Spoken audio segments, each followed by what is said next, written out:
Looking back at previous draft classes is always an interesting thing to do because you can look back and see which teams hit on their picks, which teams missed on their picks, and in some cases took a draft disappointment directly before a great player. See Jalen Reagor over Justin Jefferson or John Ross before Patrick Mahomes, for example. But in today's video, we're going to project how the 2022 NFL Draft will pan out and how these players will do over the course of their career. Obviously, we can't get to everybody from the class in today's video, but we will be discussing several big-name players and why they will succeed at the NFL level for a very long time, or why they will not. And with it being the off-season, we may do a few more videos like this with other draft classes, and without further ado, let's begin.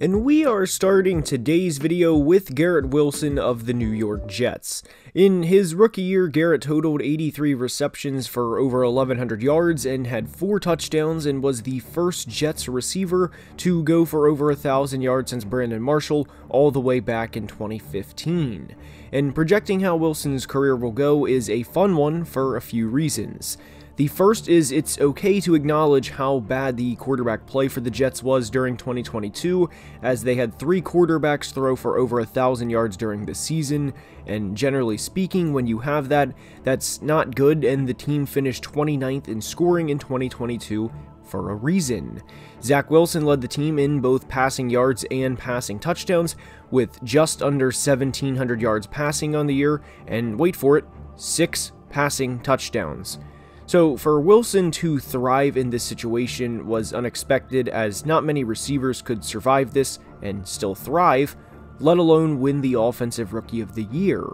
And from a franchise standpoint, the Jets haven't made the playoffs in over a decade and decided this offseason that they have had enough and went out and got future Hall of Fame quarterback Aaron Rodgers to be the new signal caller. And with Wilson putting up over 1,100 yards as a rookie, with a combination of Zach Wilson, a 37-year-old Joe Flacco, and Mike White throwing him the ball, getting Rodgers should only skyrocket his NFL career. And I think what best supports this as to why Wilson will have a great next couple of seasons, assuming he stays healthy of course, is when Zach Wilson came back in Week 4 against the Steelers last year. Garrett Wilson's next 4 games were terrible, as he had a combined 10 catches for 100 yards. This was when Elijah Moore started to really go public with wanting out because they could not throw the football and the whole 9. But Wilson proved down the stretch of the season, Garrett that is, that he can be a number 1 receiver at the NFL level.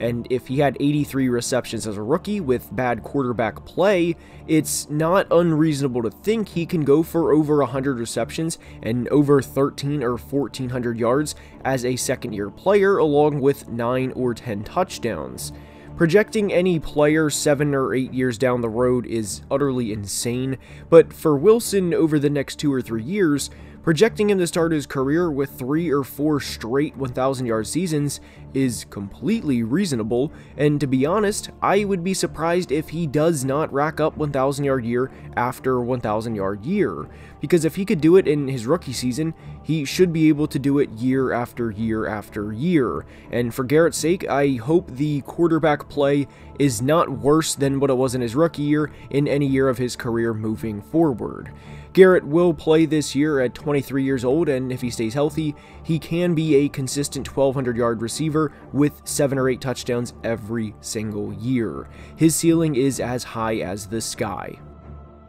And this is not just an offensive video, as next up is Aiden Hutchinson of the Detroit Lions, and when discussing Hutch and the future of his career, yes, it looks very promising, and it is for that matter, but I'm not going to project him to be better than Nick Bosa, or predict that he's going to break the sack record this year, or next year, or anything insane. And Hutch had a damn good rookie year, as he finished the season with 52 total tackles, 15 quarterback hits, 9.5 sacks, and 9 tackles for a loss. And perhaps what's most impressive about Hutch's rookie season, considering he is a 6'7", 265-pound defensive end, he had 3 interceptions, and throughout Hutch's rookie season, he flashed in a big way, not just with production, but with flashes of insane traits or plays that made your jaw drop when watching the tape. There was one sack in particular where he ripped an insane spin move and brought Dak down, and because it was a third down play, it moved them out of field goal range, and there's a few reasons why I like this play so much from Hutch, and it's not just because it was a good play, which it was of course, but to flash this type of ability and to be this in sync with your pass rush skill set at 22 years old is very uncommon, and to be that aware that by simply bringing him to the turf knocks them out of field goal range, which he did. And as mentioned, Hutch is a freak athletically and is a lot bigger and more athletic than really anybody he goes up against, which only favors him. There were also a couple of plays against the Vikings right tackle Brian O'Neill where Hutch absolutely got him, and for anybody who is not aware of how good Brian O'Neill is, Von Miller, who will be a Hall of Famer, said during a Broncos-Vikings joint practice in 2021 that he was one of the best tackles in the league. But Hutch got O'Neill on a nasty swim move on a second down early in the game for a TFL,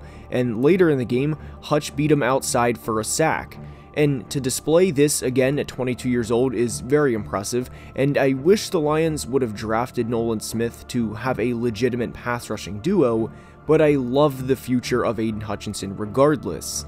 He of course had 2 sacks in the Week 18 regular season finale against Green Bay, which helped the Lions get to 9-8. I truly have a hard time seeing him regress, as he already had a good rookie season and should in theory only get better. Now, from a stat sheet standpoint, yes, I do expect him to regress on the interceptions, but given his height, he should always be a threat to get in passing lanes if he can't get to the quarterback, and given he led all rookies in pressures with 53 on the year, I think he will be a legitimate force every year moving forward. He could get 13 or 14 sacks every year for the next 5 or 6 years, and I would not bat an eye. And 1 year into Aiden's career, we're talking about a player that, if he plays a healthy 7 or 8 years in Detroit, he could reasonably have 80 or 90 sacks. He is the real deal, and Hutch should take another step in 2023.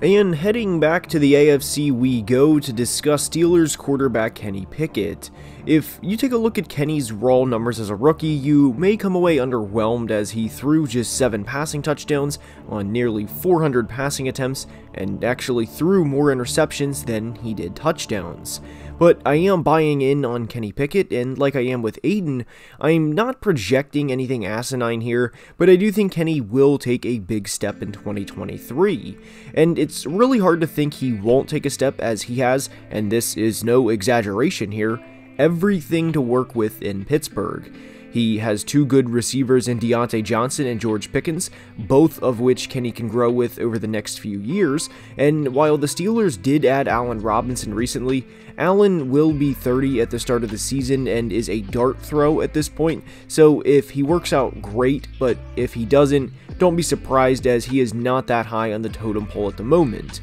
He also has tight end Pat Freiermuth, aka Muth, to Steeler Nation, who improved from a receptions and receiving yard standpoint from his rookie year to his second year, as he quietly had over 700 yards, and on top of it, they drafted a hopeful franchise left tackle in first rounder Broderick Jones. So at this point, if Kenny does not pan out, it will be majorly on him, because the Steelers have done everything they can to help a young quarterback out and to make him comfortable in their offense. And for anyone wondering, yes, a lot of the Steelers players regressed in touchdowns from 2021 to 2022, as they threw for just 12 touchdowns all year, and having Pat Freiermuth and Deontay Johnson combined for 2 touchdowns during the 2022 season was disappointing. But a big reason why I think Kenny will improve in a big way in 2023 was, for the most part, he was calm under pressure, and you would like to think he won't be under more pressure this year than he was last. His offensive line play was poor, but through it all, Kenny stood strong. And over the final 6 games of the year, you could really start to see the improvement from Pickett, and he was playing better than he did in the first few starts of his rookie season, which is expected.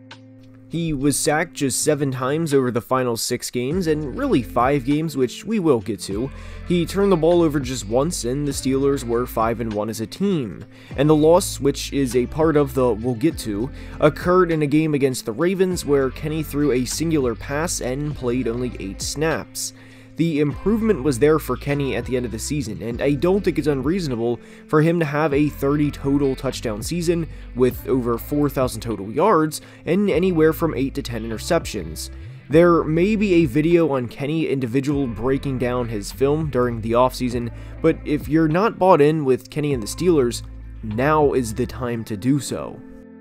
And I want to go around to a couple of players, and first is Sauce Gardner. Sauce had an absurd rookie year as he won the Defensive Rookie of the Year, and not only did he do that, but he was a first-team All-Pro. And projecting his future is not only easy, but also fun, because while he is an elite corner and one of the league's best already at just 22 years old, the Jets' pass rush is going to help him and make life easier for him, which, to be clear, he doesn't need because of how good of a player he is, but he is in a different tier of young players, and if you told me he was going to become a 4 or 5-time All-Pro based on his rookie season, I wouldn't doubt it.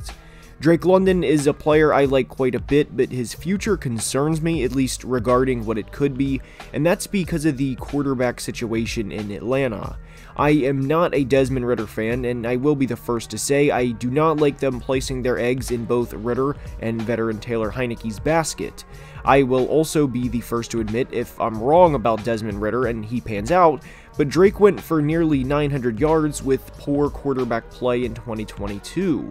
He had 4 games in 2022 where he had 4 targets or less, so a quarter of his schedule was essentially taken away from him because they did not make it a priority to get a player they spent the number 8 overall draft pick on the football. And of course the same can be said for 2021 number 4 overall pick Kyle Pitts, but that's a different discussion. The point is, I think London has the talent to be a perennial 1,000-yard receiver, and I hope he is, but I have a hard time seeing that become a reality for him.